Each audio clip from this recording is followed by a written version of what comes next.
Naira study अब आज हम लोग डीएलएड थर्ड सेमेस्टर के हिंदी के बहुविकल्पी प्रश्नों की सीरीज को पढ़ेंगे जो आपके एग्जाम के लिए मोस्ट इम्पॉर्टेंट है। सो प्लीज़ वीडियो को लास्ट तक ज़रूर देखें और हो सके तो वीडियो को शेयर भी ज़रूर करें, ठीक है ना। चलते हैं, देखते हैं आज की सीरीज का फर्स्ट नंबर का क्वेश्चन। देखिए फर्स्ट नंबर क्वेश्चन है, कबीरदास हिंदी भक्ति काव्यधारा के कवि थे। तो इसमें ऑप्शन आ हो जाता है ज्ञान मार्गी शाखा के, ऑप्शन बा हो जाता है ज्ञानाश्री शाखा के, और ऑप्शन सा हो जाता है आ प्लस बा दोनों के, और ऑप्शन दा हो जाता है इनमें से कोई नहीं। तो इसका जो राइट आंसर है वो आपका ऑप्शन बा हो जाता है, यानी कि कबीरदास हिंदी भक्ति काव्यधारा के ज्ञानाश्री शाखा के कवि थे। तो इसलिए आपका ऑप्शन बा सही हो जाता है। चलते हैं नेक्स्ट क्वेश्चन की तरफ। नेक्स्ट क्वेश्चन है, सूरदास की कृतियां हैं। ऑप्शन आ है सूर सागर, ऑप्शन बा है साहित्य लहरी, ऑप्शन सा है सूर सारावली, और ऑप्शन दा है उपरोक्त सभी। तो आइए इसका राइट आंसर जान लेते हैं। इसका राइट आंसर है आपका ऑप्शन दा उपरोक्त सभी, यानी कि देखिए सूरदास की कृतियां सूर सागर, साहित्य लहरी और सूर सारावली ये तीनों हैं, इसलिए आपका जो राइट आंसर हो जाता है वो आपका ऑप्शन दा हो जाता है, यानी कि उपरोक्त सभी। चलते हैं नेक्स्ट क्वेश्चन की तरफ। नेक्स्ट क्वेश्चन है, तुलसीदास ने रामचरितमानस की रचना की थी। ऑप्शन आ है काशी में, ऑप्शन बा है अयोध्या में, ऑप्शन सा है प्रयाग में, और ऑप्शन दा है इनमें से कोई नहीं। तो देखते हैं इसका राइट आंसर क्या है। इसका राइट आंसर आपका ऑप्शन बा हो जाता है, यानी कि अयोध्या में। यानी कि देखिए तुलसीदास जी ने रामचरितमानस की रचना अयोध्या में की थी। उसके बाद चलते हैं नेक्स्ट क्वेश्चन की तरफ। नेक्स्ट क्वेश्चन है, तुलसीदास जी के काव्य भेद हैं। तो ऑप्शन आ हो जाता है प्रबंध काव्य, ऑप्शन बा हो जाता है मुक्तक काव्य, ऑप्शन सा हो जाता है गीति काव्य, और ऑप्शन दा हो जाता है उपरोक्त तीनों। तो इसका जो राइट आंसर है वो आपका ऑप्शन दा हो जाता है, यानी कि उपरोक्त तीनों। देखिए प्रबंध काव्य, मुक्तक काव्य और गीति काव्य तीनों आपके तुलसीदास जी के काव्य भेद हो जाते हैं। उसके बाद चलते हैं नेक्स्ट क्वेश्चन की तरफ। बिहारी जी का जन्म कब हुआ? तो ऑप्शन आ है सन 1601 में, सन बा है यानी कि ऑप्शन बा है सन 1602 ईस्वी में, ऑप्शन सा है सन 1603 ईस्वी में, और ऑप्शन दा है इनमें से कोई नहीं। तो जो इसका राइट आंसर हो जाता है वो आपका ऑप्शन सा हो जाता है, यानी कि सन 1603 ईस्वी में। उसके बाद चलते हैं नेक्स्ट क्वेश्चन की तरफ। नेक्स्ट क्वेश्चन है, बिहारी के काव्य का प्रमुख रस है। तो ऑप्शन आ हो जाता है हास्य रस, ऑप्शन बा हो जाता है रौद्र रस, ऑप्शन सा हो जाता है श्रृंगार रस, और ऑप्शन दा हो जाता है इनमें से कोई नहीं। तो देखिए इसका जो राइट आंसर है वो आपका ऑप्शन सा हो जाता है, यानी कि श्रृंगार रस। देखिए बिहारी जी के काव्य का प्रमुख रस क्या है? तो श्रृंगार रस। चलते हैं, देखते हैं नेक्स्ट क्वेश्चन। नेक्स्ट क्वेश्चन है, मैथिली शरण गुप्त की वीर रस प्रधान पुस्तक थी। तो ऑप्शन आ है झंकार, ऑप्शन बा है पंचवटी, ऑप्शन सा है भारत भारती, और ऑप्शन दा है इनमें से कोई नहीं। तो इसका जो राइट आंसर है वो आपका ऑप्शन सा हो जाता है, यानी कि भारत भारती। चलते हैं नेक्स्ट क्वेश्चन की तरफ, देखते हैं। देखिए अयोध्या सिंह उपाध्याय हरिओद को मंगला प्रसाद पारितोषिक किस रचना पर प्राप्त हुआ? तो इसमें ऑप्शन देख लेते हैं। ऑप्शन आ है वैदेही वनवास, ऑप्शन बा है पक्ष परसून, ऑप्शन सा है प्रिय प्रवास, और ऑप्शन दा है इनमें से कोई नहीं। तो इसका जो राइट आंसर है वो आपका ऑप्शन सा हो जाता है, यानी कि प्रिय प्रवास। चलते हैं नेक्स्ट क्वेश्चन की तरफ। नेक्स्ट क्वेश्चन है, जयशंकर प्रसाद की किस कृति को अमूल्य धरोहर कहा गया है? तो ऑप्शन आ हो जाता है प्रेम पथिक, ऑप्शन बा हो जाता है झरना, ऑप्शन सा हो जाता है कामायनी और ऑप्शन दा हो जाता है इनमें से कोई नहीं। तो देखिए इसका जो राइट आंसर है वो आपका ऑप्शन सा हो जाता है, यानी कि कामायनी। देखिए जयशंकर प्रसाद की किस कृति को अमूल्य धरोहर कहा जाता है? तो कामायनी को। उसके बाद नेक्स्ट क्वेश्चन की तरफ चलते हैं। शब्दों का वर्गीकरण कितने प्रकार से किया जा सकता है? ऑप्शन आ है 2, ऑप्शन बा है 4, ऑप्शन सा है 6 और ऑप्शन दा है मात्र 1। तो इसका जो राइट आंसर है वो आपका ऑप्शन बा हो जाता है, यानी कि 4। देखिए शब्दों का वर्गीकरण कितने प्रकार से किया जा सकता है? तो शब्दों का वर्गीकरण 4 प्रकार से किया जा सकता है। उसके बाद चलते हैं नेक्स्ट क्वेश्चन की तरफ। गाय किस प्रकार का शब्द है? तो ऑप्शन आ है सार्थक शब्द, ऑप्शन बा है एकार्थी शब्द, ऑप्शन सा है अनेकार्थी शब्द और ऑप्शन दा है इनमें से कोई नहीं। तो इसका जो राइट आंसर हो जाता है वो आपका ऑप्शन बा हो जाता है, यानी कि गाय किस प्रकार का शब्द है? तो गाय एकार्थी शब्द है, यानी कि आपका जो बा ऑप्शन है वो राइट हो जाता है। चलते हैं नेक्स्ट क्वेश्चन की तरफ। नेक्स्ट क्वेश्चन है दिए गए विकल्पों में से अनेकार्थी शब्द की पहचान कीजिए। देखिए ऑप्शन आ है लोहा, ऑप्शन बा है कलम, ऑप्शन सा है हंस और ऑप्शन दा है इनमें से कोई नहीं।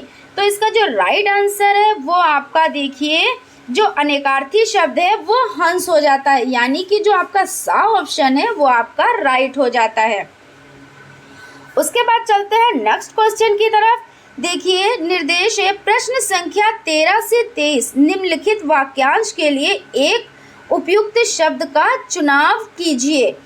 अब इसमें देख लेते हैं जिसे देखा ना जा सके तो उसको क्या कहा जाता है? एक शब्द में बताना है तो उसे अदृश्य कहा जा सकता है या परोक्ष या गायब या इनमें से कोई नहीं। तो आपका जो राइट आंसर है वो आपका ऑप्शन आ हो जाता है, यानी कि अदृश्य, यानी कि जिसे देखा ना जा सके उसे हम एक वर्ड में कह सकते हैं अदृश्य। चलते हैं नेक्स्ट क्वेश्चन की तरफ। नेक्स्ट क्वेश्चन है जिसका अंत ना हो। तो ऑप्शन आ है समाप्ति, ऑप्शन बा है अनंत, ऑप्शन सा है तेजस्वी या ऑप्शन दा है इनमें से कोई नहीं। तो इसका जो राइट आंसर है वो आपका ऑप्शन बा हो जाता है, यानी कि अनंत। देखिए जिसका अंत ना हो तो उसे हम एक शब्द में अनंत कह सकते हैं। उसके बाद देखते हैं नेक्स्ट क्वेश्चन जिसमें धैर्य ना हो। तो ऑप्शन आ है बलवान, ऑप्शन बा है अधीर, ऑप्शन सा है कमज़ोर और ऑप्शन दा है इनमें से कोई नहीं। तो इसका जो राइट आंसर है उसे देखिए इसमें आपका ऑप्शन बा हो जाता है, यानी जिसमें धैर्य ना हो तो वो अधीर कहलाता है, यानी कि आपका जो बा ऑप्शन है वो राइट हो जाता है। उसके बाद चलते हैं नेक्स्ट क्वेश्चन की तरफ। जो उत्तर ना दे सके तो ऑप्शन आ है निरुत्तर, ऑप्शन बा है मूर्ख, ऑप्शन सा है अज्ञानी और ऑप्शन दा है आ और बा दोनों। तो इसका जो राइट आंसर है वो जान लेते हैं। देखिए जो उत्तर ना दे सके उसे एक वर्ड में बोलते हैं निरुत्तर, यानी ऑप्शन आ आपका राइट हो जाता है। अब चलते हैं नेक्स्ट क्वेश्चन की तरफ।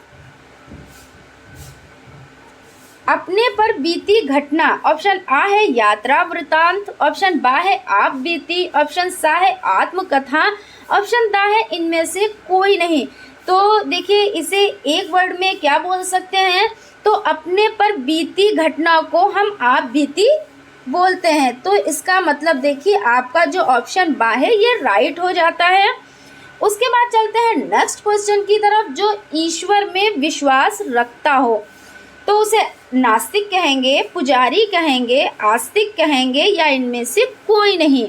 तो देखिए जो ईश्वर में विश्वास रखता हो तो उसे आस्तिक कहते हैं और जो विश्वास ना रखता हो उसे क्या कहते हैं? तो फ्रेंड्स आप कमेंट बॉक्स में कमेंट करें। चलते हैं नेक्स्ट क्वेश्चन की तरफ। जिसका कोई आकार ना हो तो उसे क्या कहते हैं, निराकार कहते हैं या गोल कहते हैं या साकार कहते हैं या इनमें से कोई नहीं। तो देखिए जिसका कोई आकार ना हो उसे कहते हैं निराकार। चलते हैं नेक्स्ट क्वेश्चन की तरफ। जहां अनाथ रहते हो तो उसमें देखिए उसको क्या कहते हैं। ऑप्शन आ है अकेला, ऑप्शन बा है अनाथालय, ऑप्शन सा है होटल, ये ऑप्शन दा है इनमें से कोई नहीं। तो जहां अनाथ रहते हो उसे अनाथालय कहते हैं, इसलिए आपका जो बा ऑप्शन है वो आपका राइट हो जाता है। उसके बाद चलते हैं नेक्स्ट क्वेश्चन की तरफ। जो पढ़ा लिखा हो तो ऑप्शन आ है उसे विद्वान कहते हैं या उसे शिक्षित कहते हैं या उसे शिक्षक कहते हैं या इनमें से कोई नहीं। तो देखिए इसमें जो बा ऑप्शन है यानी कि जो पढ़ा लिखा हो उसे शिक्षित कहते हैं, आपका जो ऑप्शन बा है वो आपका राइट हो जाता है। अब चलते हैं नेक्स्ट क्वेश्चन की तरफ। जो कभी ना मरे तो ऑप्शन आ है अलय कहते हैं, ऑप्शन बा है अमर कहते हैं, ऑप्शन सा है चिरंजीवी कहते हैं या ऑप्शन दा है इनमें से कोई नहीं। तो देखिए जो कभी ना मरे तो उसे अमर कहते हैं, आपका बा ऑप्शन जो है वो राइट हो जाता है। उसके बाद चलते हैं नेक्स्ट क्वेश्चन की तरफ। नेक्स्ट क्वेश्चन है जो काम करने में कठिन हो तो ऑप्शन आ है दुष्कर कहेंगे या बा है ऑप्शन आपका गलत काम या ऑप्शन सा है आ व बा दोनों और देखिए दा है इनमें से कोई नहीं। तो जो देखिए जो काम करने में कठिन हो उसे क्या कहेंगे, उसे दुष्कर कहेंगे, यानी कि जो आपका आ ऑप्शन है ये राइट हो जाता है। फ्रेंड्स नेक्स्ट क्वेश्चन पे चलते हैं। देखिए नेक्स्ट क्वेश्चन पे चलने से पहले फ्रेंड्स अगर आप हमारे चैनल पर नए हैं तो प्लीज़ चैनल को सब्सक्राइब ज़रूर कर लें और बेल आइकन को भी ज़रूर प्रेस कर दें। और देखिए फ्रेंड्स अगर जैसे कि आपके अपने फ्रेंड्स में आप लोग कम से कम 5 फ्रेंड्स में तो वीडियो शेयर ज़रूर करें जिससे उन लोगों को भी बेनिफिट हो सके। और फ्रेंड आप लोग अच्छे से जानते होंगे कि ये पेपर कितने नंबर का होता है और कितने घंटे का होता है, तो फ्रेंड्स आप कमेंट बॉक्स में कमेंट करें। चलते हैं नेक्स्ट क्वेश्चन की तरफ। सोम का विलोम है, ऑप्शन आ है मंगल, ऑप्शन बा है बुध, ऑप्शन सा है उग्र और ऑप्शन दा है इनमें से कोई नहीं। तो देख लेते हैं इसका जो राइट आंसर है उसको देख लेते हैं। देखिए सोम का विलोम है उग्र, यानी कि सा ऑप्शन आपका राइट हो जाता है। उसके बाद चलते हैं नेक्स्ट क्वेश्चन की तरफ। नेक्स्ट क्वेश्चन है दिए जा रहे मुहावरे का क्या अर्थ है। तो देखिए काया पलट होना, तो इसमें आ ऑप्शन है शोभा बढ़ाना, ऑप्शन बा है सुंदर दिखना, ऑप्शन सा है अत्यधिक परिवर्तन और ऑप्शन दा है इनमें से कोई नहीं। तो काया पलट होने का मुहावरे का अर्थ क्या है, अत्यधिक परिवर्तन होना, यानी कि जो आपका सा ऑप्शन है ये आपका राइट हो जाता है। उसके बाद चलते हैं नेक्स्ट क्वेश्चन की तरफ। देखिए ईद का चांद होना मुहावरे का क्या अर्थ है। ऑप्शन आ है पागल हो जाना, ऑप्शन बा है बहुत बोलना, ऑप्शन सा है अत्यधिक गुस्सा होना और ऑप्शन दा है बहुत दिनों बाद दिखना। तो इसका जो राइट आंसर हो जाता है यानी कि ईद का चांद होना, तो इस मुहावरे का अर्थ हो जाता है बहुत दिनों बाद दिखना, यानी कि आपका जो दा ऑप्शन है ये आपका राइट हो जाता है। उसके बाद चलते हैं नेक्स्ट क्वेश्चन की तरफ। घड़ों पानी पड़ना मुहावरे का क्या अर्थ है। तो ऑप्शन आ है बेशर्म होना, ऑप्शन बा है शर्मिंदा होना, ऑप्शन सा है अधिक नहा लेना या ऑप्शन दा है इनमें से कोई नहीं। तो इसका जो राइट आंसर है वो आपका ऑप्शन बा हो जाता है, यानी कि शर्मिंदा होना। आपका देखिए जो बा ऑप्शन है ये राइट। चलते हैं नेक्स्ट क्वेश्चन की तरफ। दांत पीसकर रह जाना मुहावरे का क्या अर्थ है। तो ऑप्शन आ है क्रोध करके रह जाना, ऑप्शन बा है निश्चय करके रह जाना, ऑप्शन सा है सुनिश्चित कर लेना और ऑप्शन दा है इनमें से कोई नहीं।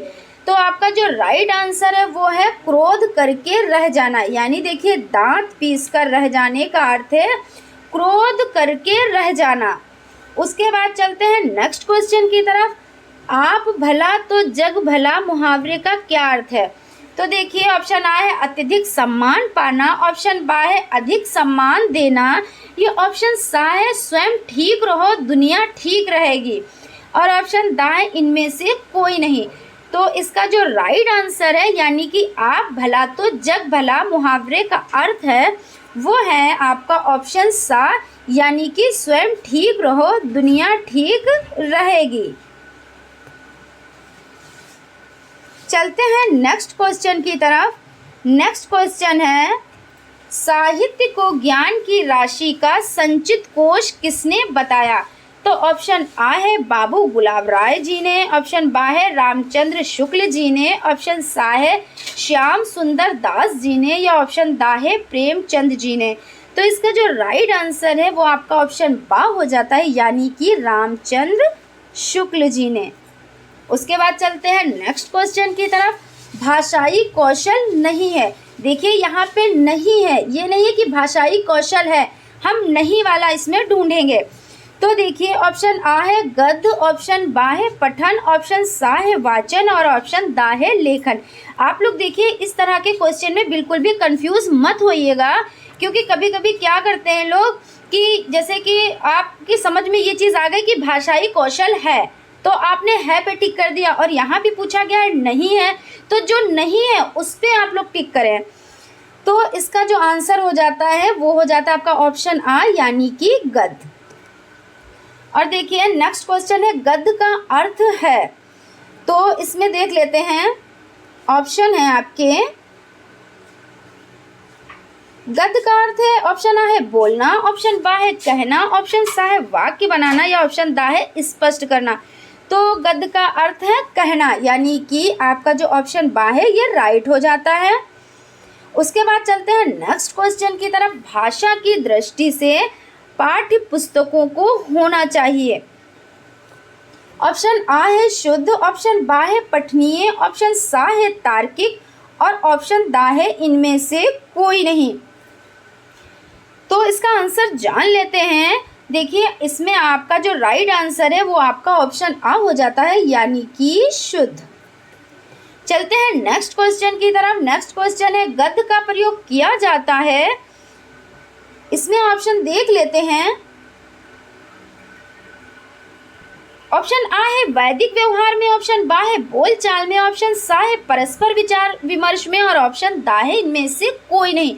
तो इसका जो राइट आंसर है वो आपका ऑप्शन दा हो जाता है, यानी कि इनमें से कोई नहीं।